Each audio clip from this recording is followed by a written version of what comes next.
Welcome to Sisters in Arms. I'm Carrie Ann Auclair. And I'm Renee Gagne. Together we serve as a Second Amendment resource for our communities. And today's episode 39. Can you believe it? I can't believe it. And we do have a special guest in the house.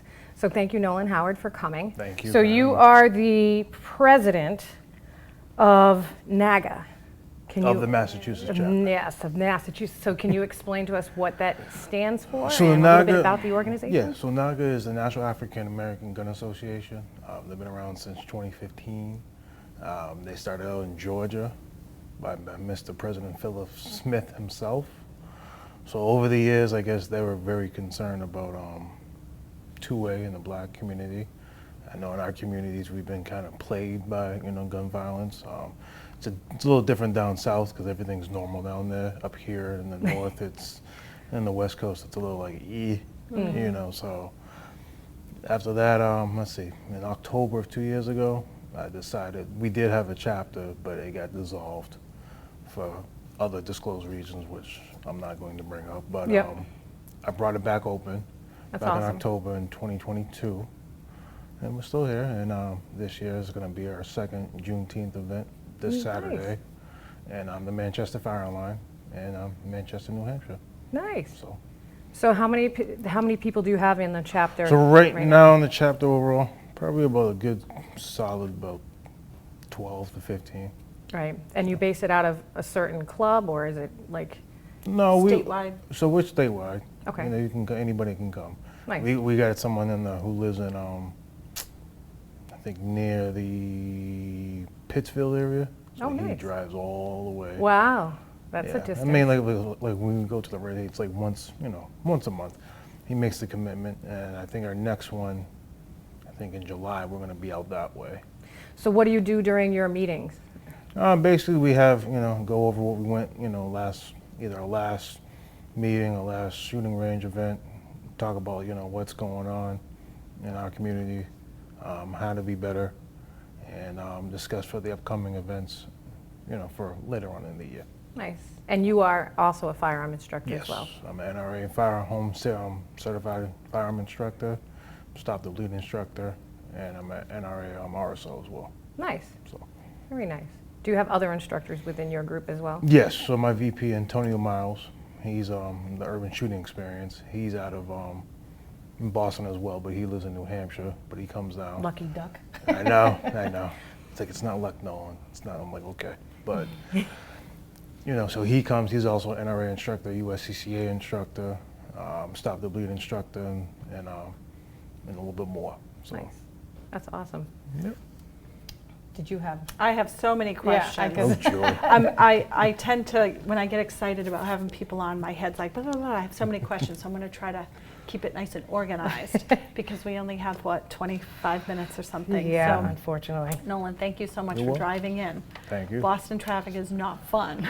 It wasn't bad. It's like Route 138. That's what everybody it wasn't says. You know bad. why? Because we live in these little podunk towns where there's no street lights and stuff. So when we get into Boston and it's all like, it's crazy. But I'm thank getting you. used to it now. That's kind of scary. Yeah. Yeah. Yeah. Well, the more you go to the State House, House. the more comfy you get. So, It's metropolitan. but thank you so much You're for welcome. being here. You're welcome.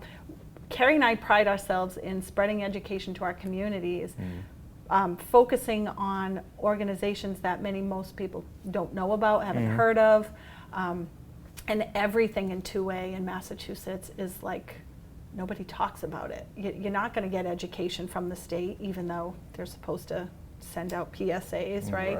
Doesn't happen.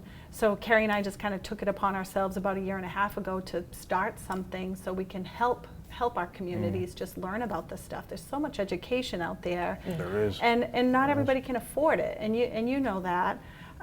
When we teach our classes, there are people that just can't afford to take these classes. So this is kind of our way of giving back. So we're really happy for you to talk about this organization because I didn't even know it existed until I met you. Yeah. It's in the black community when it comes to like 2A, where it's just a little Yeah. because it's been plagued with the gun violence and social economical area, problems that Absolutely. we're going through, high crime rates. Yep. It's very tricky in my community. So with gang violence, did you grow up in communities that were plagued with that? So when I was little, I left Boston when I was like 4. you know, got no choice, whatever. But when I lived in Framingham, that was a melting pot. So you had people from Boston, Worcester, Springfield, Brockton, Framingham. So you know, you had a little gang violence, but it wasn't as big as Boston. It was just more under the, you know, sweep under the rug, and you know, that's just how it was there. But you know, it's, you know, there's crime everywhere. It's just not like in the cities, unfortunately, but it's where we're at now. Right. So it's. Would you say when people use the word gun violence, you know, a lot of it comes down to gang violence? That's what it mostly is, mostly gang violence. Boston, I know we're kind of, you know, the 6th safest state in Massachusetts here, but we know what it is. It is the gang violence. And what happens is, like, I guess our politicians, or what you see in the news, oh, that's what happened. I'm like, you can't compare Texas and Florida, or California to Massachusetts. It's just, it's apples and oranges, two different things. Like, we know the gang violence, where they're at, especially in Dorchester. That's one of the biggest boroughs. Right. You know, they're there, and you got some in Jamaica Plain, but we know exactly what it is. So it's not just random people like in the Wild Wild West down Florida. Oh yeah, and they just do what they got to do, or say in Chicago. Right. But, and I hate the term gun violence because I think it's misinterpreted by the media. So when purposely. So we were talking about this morning, and when people say, or you hear these celebrities talking about gun violence and everything else, it kind of bothers me because I think it's a term that's not necessarily understood. Instead of saying that it's gang violence or it's crime, that's what it is. That's what they should be talking about. Because when they say gun violence, then it's also often turned to us law-abiding citizens who have our license. We're the most vetted individuals in Massachusetts. So when I hear that word, it's like you gotta fingernails those on a people are chalkboard. got armed security. So to them, they're in Hollywood. So it's like, yeah, gun violence. I'm like, you live in a multi-million dollar area. A gated community. A gated community that you don't have to worry about that. You know, so when it's like when you got movie theaters doing politics, it's like, that's not your lane. Just make your movies, make your music, play your sports. Let us do it, or let the politicians, people who's around it, let them take care of that. Right. So. You know, I feel my heart goes out to the police officers that actually catch these guys, and then the judicial system fails to prosecute them and hold them accountable. You know, they have these plea bargains, and you give us some information, we'll drop the gun charges. Okay, great, who's not going to do that, right? So they plea out, and then they're back on the street. And so that's the problem. So we don't like to talk about opinions, but I want to hear your opinion on this because you're in the thick of it a lot of times. But when you spend billions of dollars on gun control, if you put some of that money into gang violence, wouldn't that cure a lot of the root of the problem? I mean, it's a different generation, you know. Maybe for my generation, probably definitely would have. But these younger generations, it's not all of them, but they're kind of hard-headed and stubborn. But you mean the gangs are hard-headed? Yeah, it's you know, people have certain ways. It's their way of life. So, but you know, when you got politicians who think they know, but they don't walk the streets for where I live, it's like you can't really give input for something that you only hear around during election time. And you live in a safe community. It's like, so how do you know what's going to work when I know I've spoken to officers who've been doing doubles. And just tired, and just, you know, so it's. So what do you think would change? What would make things better for a community like that where there's gangs? And we went to a listening tour in New Bedford, and we talked to somebody, and they were talking about how they have like different organizations that they provide to kiddos to keep them out of the street or off of the street. And I feel as though they don't have enough of that. Right, they were begging for state money. They were begging for state money, which was, that just blows my mind. And then unfortunately, these kiddos are now put into a situation where they're introduced into a different world that might be enticing to them because they make it enticing to those kids because they're lost. So what do you think would be the solution? Probably have a little solutionary, you know, place, something for kids. You know, to get away, like when we had Boys and Girls Club, City Watch. Those are the things I remember, you know, growing up. You had places to go, hang out with friends from school. Do you think that's starting to be less It's probably gone in the area from where I'm at. I mean, times have changed. But if you have places, people like me who do gun safety, even archery, even hunting, even like a mass.gov, like they'll give you information. It's free classes, but a lot of people don't know you can go to mass.gov and sign up for a free hunting class or a survival course. There we go. So mass.gov. They do have Right? it, but Yeah, again, mass.gov. Check it they're out. not telling us, they're not giving it out to no one. So Right. unless you got to do the research yourself and say, hey, listen, I found something free. Here, go here and put it on your social media. That's the one way it can kind of get out. So when we're talking about legislative issues and they're talking about gun violence and they're talking about taking away guns from us law-abiding citizens, when really, honestly, the legislator should be making safer communities by opening up more facilities like the Boys and Girls Club. That's what the legislators. I guess if these certain bills pass that are gonna ramp up gun control, what is that gonna do for the criminals that are in the gangs? Are they gonna abide by these new rules? No. So what is the point of passing them then? I get it. I get it. I just We're preaching to the choir. gun control doesn't really work. They say different. But again, walk down the community. Let's go take a walk down on Blue Hill Ave at night. No. So how do you know what works? And even when you guys did at the Senate committee last year, I was right behind you. Yeah. I think before, and Governor Rodriguez, he's like, oh yeah, I gave him my take, on was it Brian Warwell's bill? Hey, if you're trying to target a certain group from like 17 to 24-year-olds in the inner city, I said, why don't you just knock it back to 14? Get them at a young, That's not 14, right. 14, 10. Yeah, knock absolutely. it back. Then you got someone that looks like them in the area that kind of shows them the world of 2A. Right. You could do it the right way. I was like, oh, that's a good idea. And then, everyone's like, oh, great. And then it doesn't And happen. he never. I know. He's supposed to, he got a call, yeah, don't come to the thing, or I'll bring somebody. Never showed up. So that was a perfect opportunity to say, hey, whatever you're trying to do, this can possibly work. And it was like, okay, well, whatever. So That's why we just got to keep continuing our efforts and use our voices and not give up. And I think right now there's a lot of people that are giving up. Because it's tiring. It is. Can I be honest? It's tiring. The people in Florida, they're not tired. People in Tennessee, they're not tired. People in Texas, they're not tired. Yeah, they got different issues. Yeah, they do have issues. But here it's like we worked for, we volunteer to be state leaders for the DC project, which is now Women for Gun Rights. I don't even want to say the name here in Massachusetts, the word gun. Like the stigma of it is just incredible. It is. Right? And what we do is so amazing, but people can't even get past the title of our name. But we're all about education and safety. We want what everybody wants. Yep, exactly. It's just incredible. So I had a chance to look at your national website. It was actually pretty impressive. You have a lot of resources on there, and it's really awesome. So going back to your chapter in New England, your New England chapter, I know you had a mission statement, but what would you like to see or achieve with your?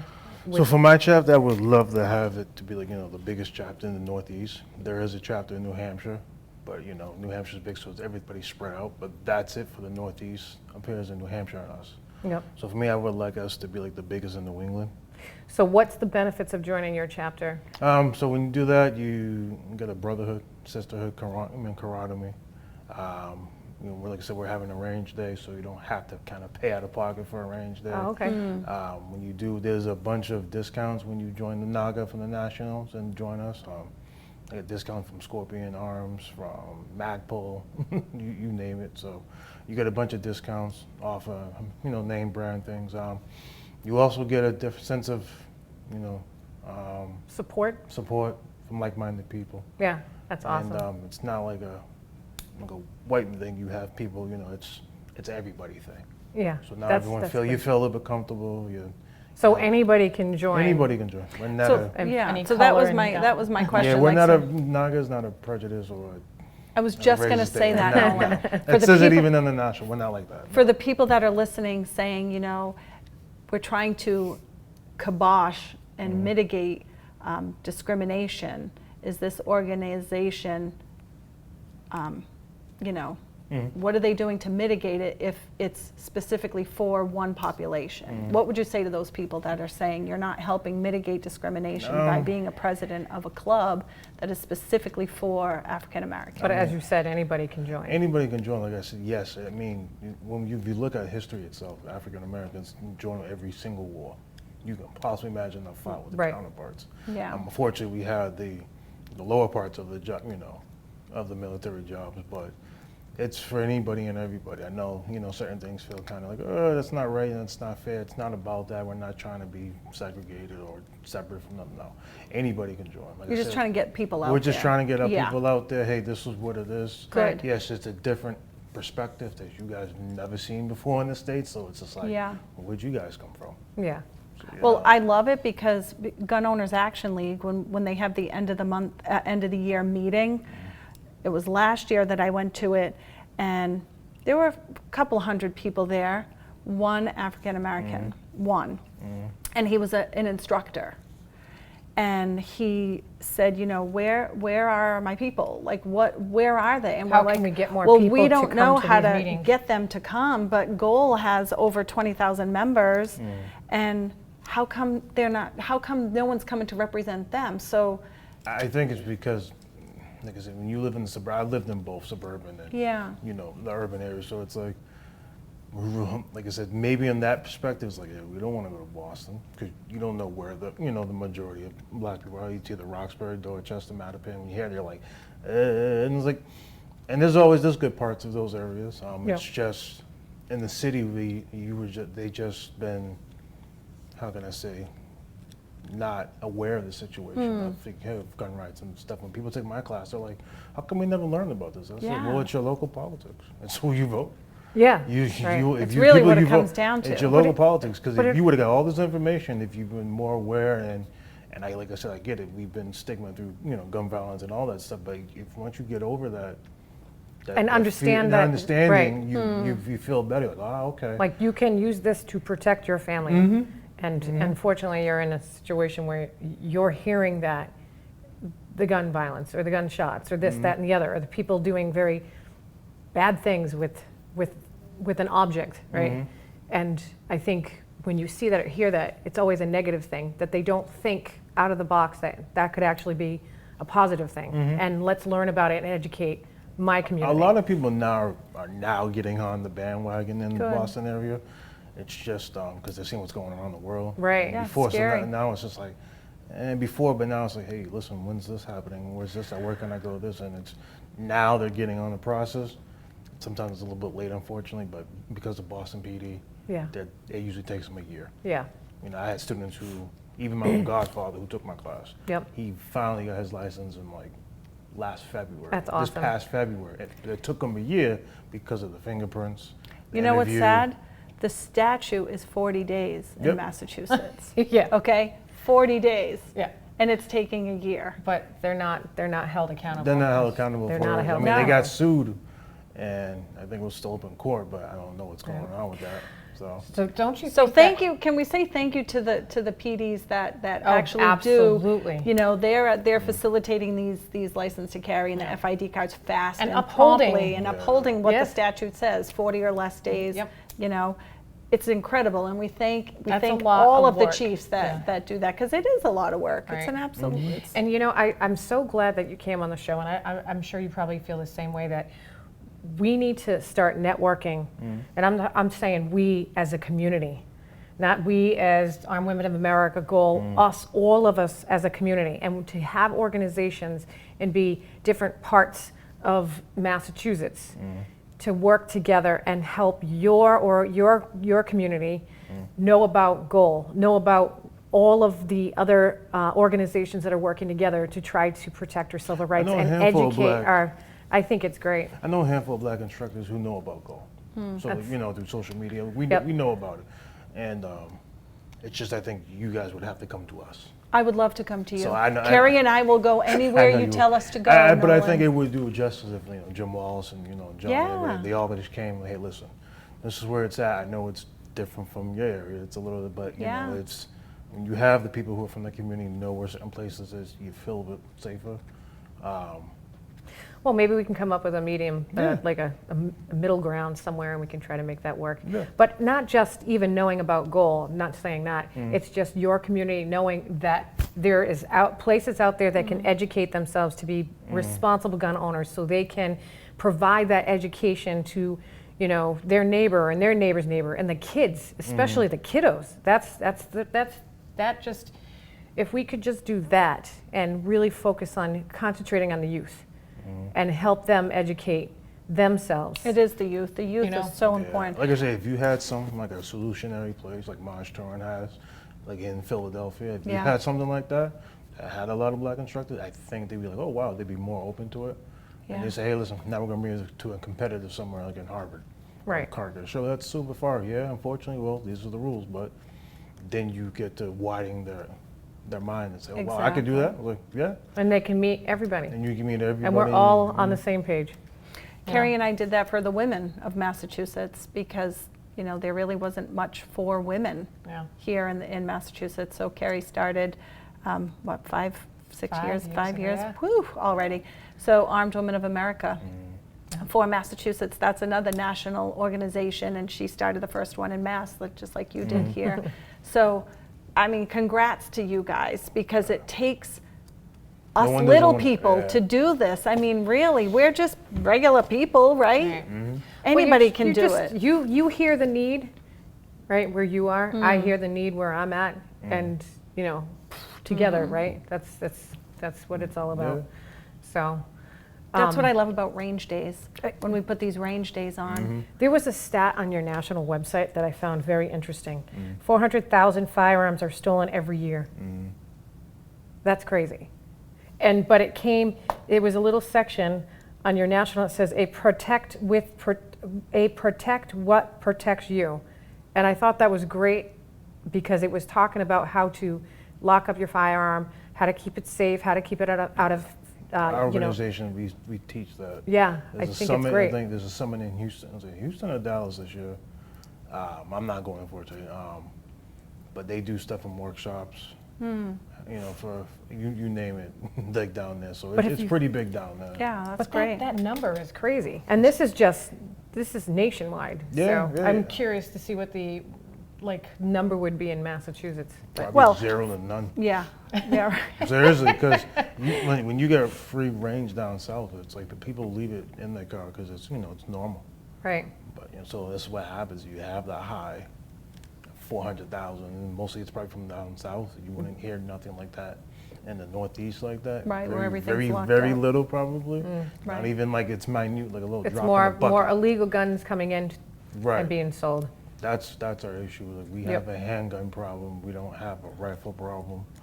We don't have. It's just in the repeat offenders. That's the problem. It's The the repeat Right. offenders and the legal firearms that are Right. coming in.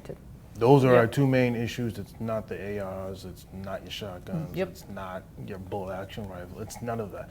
You're just basically, unfortunately, it's your Glock with illegal switches, which make it fully automatic. So listen to this. I was at a flea market, big flea market that they hold on Sundays in this area. I'm not laughing. I can't wait to hear the story. She's like, I always come out with these stories, but I mean, this stuff happens, right? So I'm walking through this flea market, rows and rows of things for sale, and I see this big sign, Glock, water guns.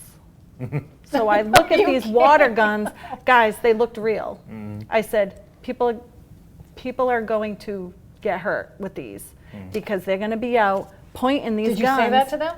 No, Oh. there was nobody standing there at the time. Oh my But there was gosh. just this big sign and a shelf with all these guns. Some of them had orange tips, but some I of was them about did to ask that, not. did they have like orange No, tips? some of them Usually did you have to not. have an orange tip just to make That's- the difference. yeah, that's what I difference. thought. Couldn't believe it. I couldn't believe it. So I hope that parents really think about this when you let your kids play with guns. You know, we say Water guns are guns. not toys. Well, Water water guns. guns obviously are, but they should look fake. They should be Yeah. Nerf funny gun, even the Nerf looking. Yeah, guns. they should Yeah. look nerfy gunny. Nerfy but gunny. honestly, you know, when I was with my fiance at the time, and he's like, "Well, those are white." I'm like, there are white guns. Not every gun is black. Like you can Cerakote and paint anything you want, any different color. Right. So you got to think about this when your kids are playing on the street. And I shared this story. I was coming home from work and this little kid was on the corner and he was pointing his gun at me. I'm sure it was fake, but how the heck do I know? Right. You don't want to be doing that. You don't want your kids outside. Well, it's called about education too, and I know Right. I'm not against kids playing with water guns and Nerf guns. No, but Carrie, education. these I know. didn't have orange That's tips. what I'm saying. That's and what they I'm looked saying. real. That's crazy. Yeah. But we have probably about 4 more minutes, so Nolan, if you want to just add to anything you want to let us know and kind of share with Yeah, us. please give me a call. I Yeah. have no problem coming. I mean, even Mike Harris, these guys, Garrett, Jeff, they tell you about me. Even John Green from the Goals. Yeah. The goal guys love you. They love me. Yeah. No, and he's awesome. But I work for Goal, and I hear them always talking highly about you. Yeah, so So. I mean, if you guys are interested, if you're interested, please call. You can call me 508-740-7981, or you can email me at NAGGA@gmail.com, or you can check out our website, NAGGA Mass on Instagram. NAGGA, NE? Is it NAGGA? New England? NAGGA, I do NAGGA Mass. It just makes it easier. Okay. Yeah. We all know NE Yeah, is and I the think we're going to be abbreviation. dropping your information in the lower thirds too, so. Yeah, but- please reach out. I don't bite. I'm a nice guy. Awesome. You are a very You are a nice guy. And I appreciate all your efforts and everything you do. Thank you. And like I said, together it really makes a difference. If we can all work together, we can make a difference, especially in Massachusetts. Yeah. Especially in Massachusetts. Definitely Massachusetts. So anyways, thanks again. Thank you. Stay safe. Keep vigilant. Train. If you have any questions or concerns and you want to email us, it's sistersinarms2022@gmail.com. Again, thanks for tuning in. Stay tuned for the next episode.